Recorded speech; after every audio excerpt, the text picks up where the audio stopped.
Welcome to VFILES.DATA.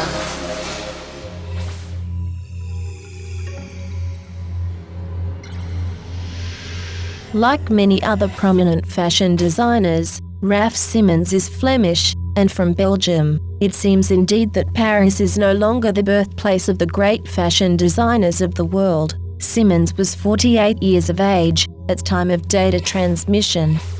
Simons initially studied furniture design at a university in Henk, Belgium. He then interned at the design studio of Walter Van Beirendonck. Beirendonck is a founding member of the Antwerp Six, a group of arguably the most influential Belgian fashion designers, who graduated from the Royal Academy of Fine Arts.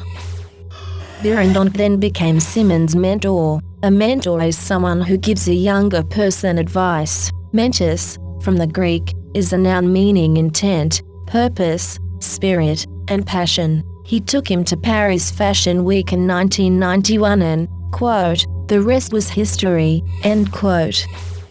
Simons was encouraged thus, by a variety of people, to make clothes instead of furniture. His first collection was presented as a video where two men go on and off the screen, each time reappearing in different clothes. He continued to present in video format until 1997, when he had his first, quote, "real," end quote, show in Paris. This collection proved to be seminal in that it presented youth wearing new wave schoolboy garments. This was a motif that would reappear throughout his career. He, being a boy who went to school as well, might explain this identification and proclivity.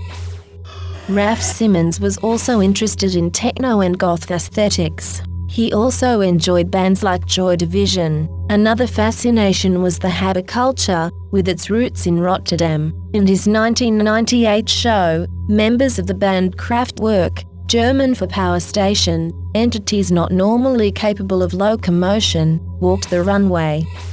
After a 4-year hiatus, Simons returned in 2002 with hooded urban, flare-holding, theory male models. The show was a success. Those in critical fashion circles apparently liked this vision of, quote, "the streets," end quote.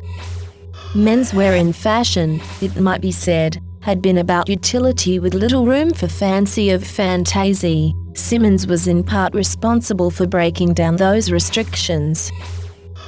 His aesthetic has been identified as influencing the Wachowski sisters movie, The Matrix, fashion label, Hit by Air, and film actor Jared Leto's musical project, 30 Seconds to Mars. From 1997 until 2004, Simons' collections were heavily dominated by, quote, "the youth," end quote. According to Joanne Furness, quote, "the key turning point was autumn-winter 2004, when the obsessive youth culture codes of his past were turned into clothes that were purely about shape and form," end quote. This turning point was followed by one ever more acute. In 2005, Raf Simons was appointed to creative director of Jil Sander. Jil Sander was a minimalist brand. Minimalism is not synonymous with the word boring, but rather describes valuing simplicity and using blank white spaces. Simons' first collection for Jil Sander was also the first time he made clothes for women. Human men and women wear different clothes for a variety of anatomical, sociological, and religious reasons. While at Jil Sander, Simons maintained the austerity that Miss Jil had begot. He also released a diffusion line in 2011 called Jil Sander Navy. He did the same for Raf Simons, called Raf by Raf Simons. It seems diffusion among large groups of people is only possible if things are made to be cheap. Simons' last show at Jil Sander was Autumn-Winter 2012. He left the brand as he and Jil herself began it, matte, minimal, and white women with red lipstick. He cried at the end, meaning he must have felt great emotion leaving the brand. Note the saline liquid moistening his face with said emotion.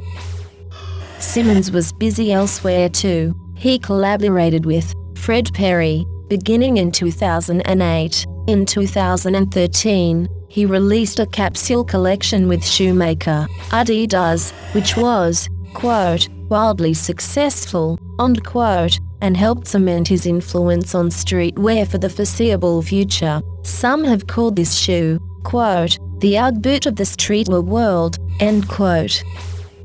Next, saw Simons appointed as creative director to Dior. This decision came unexpectedly considering Dior's history of opulence. In other words, Dior had been decidedly un-Simons for many years.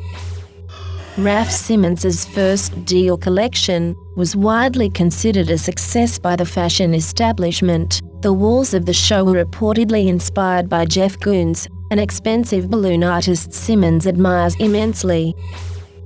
It seems Dior likes to hire creative directors who prefer Caucasian models, as Raf Simons does not use people of color on his catwalk. John Galliano, the previous creative director of Dior, also favored Caucasian models.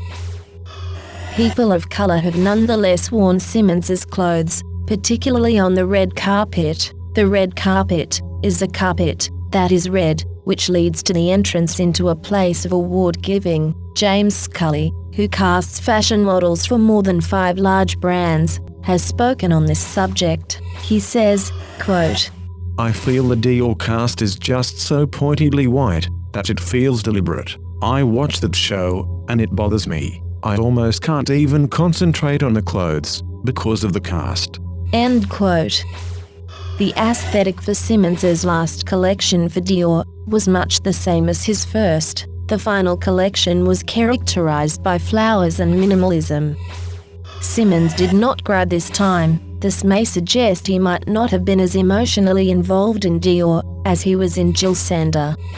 Simons reportedly left Dior for myriad reasons. One of these reasons was for Raf Simons to focus on his eponymous brand. In his spring-summer 2016 collection, the clothes seem to be the products of a more passionate, focused individual. The listener recalls that Simons began in furniture design. He has now teamed up with Danish design firm Quadrat in order to pursue those interests. It seems 2016 will see Simons returning back to whence he came, a furniture enthusiast, but most importantly, a highly influential menswear designer. Data transmission complete.